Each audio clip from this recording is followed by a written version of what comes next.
ए पैगंबर, कह दो कि लोगों, अगर तुमको मेरे दीन में किसी तरह का शक हो तो सुन रखो कि जिन लोगों की तुम अल्लाह के सिवा इबादत करते हो, मैं उनकी इबादत नहीं करता,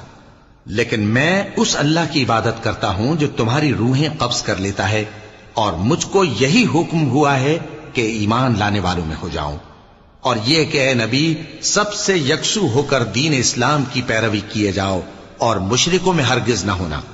और अल्लाह को छोड़कर ऐसी चीज को न पुकारना जो न तुम्हारा कुछ भला कर सके और न कुछ बिगाड़ सके। अब अगर ऐसा करोगे तो जालिमों में हो जाओगे, और अगर अल्लाह तुमको कोई तकलीफ पहुंचाए तो उसके सिवा उसका कोई दूर करने वाला नहीं, और अगर तुमसे भलाई करनी चाहे तो उसके फजल को कोई रोकने वाला नहीं। वो अपने बंदों में से जिसे चाहता है फायदा पहुंचाता है, और वो बख्शने वाला है, मेहरबान है। कह दो कि लोगों